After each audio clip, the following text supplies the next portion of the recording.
ఏ ప్రభుత్వం ఉన్నా హరీష్ రావు హావా మాత్రం తగ్గడం లేదని కవిత సంచలన వ్యాఖ్యలు చేశారు. సిద్దిపేట మున్సిపాలిటీకి మంజూరైన నిధులపై ప్రశ్నల వర్షం కురిపించారు. తెలంగాణలో గత బీఆర్ఎస్ ప్రభుత్వ హయాంలోనైనా ప్రస్తుత కాంగ్రెస్ పాలనలోనైనా సిద్దిపేట నియోజకవర్గానికి నిధులు, అభివృద్ధి పనుల్లో అగ్రతాంబూలం దక్కుతుందని స్పష్టం చేశారు. రాష్ట్ర వ్యాప్తంగా అండర్ గ్రౌండ్ డ్రైనేజీ వ్యవస్థల కోసం మున్సిపాలిటీల నుంచి ప్రతిపాదనలు వస్తే కేవలం సిద్దిపేటకు మాత్రమే నిధులు మంజూరు కావడం పట్ల ఆమె అభ్యంతరం వ్యక్తం చేశారు.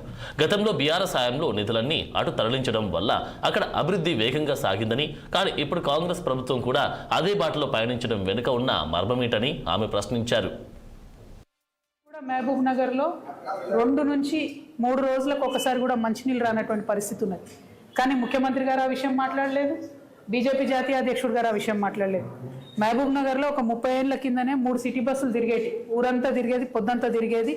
ఆటోలకు ఇబ్బంది లేకుండా మంచిగా ప్రజలు బస్సు ఎక్కి పబ్లిక్ ట్రాన్స్పోర్ట్ వాడుకునే పరిస్థితి ఉండే. ముఖ్యమంత్రి గారు ఆ విషయం ఎప్పుడు మాట్లాడారు. అట్లనే మహబూబ్నగర్లో ఉండే బస్ స్టాండ్ ఉంటుంది, అది మహబూబ్నగర్ అని కాదు, నేను అనేది ప్రతి మున్సిపాలిటీలో, ప్రతి మున్సిపల్ కార్పొరేషన్లో కూడా బస్ స్టాండ్లు కూడా బాగలేవు. ఇక గవర్నమెంట్ స్కూళ్ళు మున్సిపాలిటీలలో ఉన్నాయైతే కేవలం ప్రైవేట్ స్కూళ్ళకు విద్యార్థులను పంపించడానికి ఉన్నట్టుగా ఉంటాయి తప్పితే ఎందుకు కూడా అవి పనికిరావు. పిల్లలు తక్కువ, పంతులు ఎక్కువ ఉంటారు. చాలా విచిత్రమైన పరిస్థితి ఉంటుంది పట్టణాలలో ఉన్న గవర్నమెంట్ స్కూల్స్. అదేవిధంగా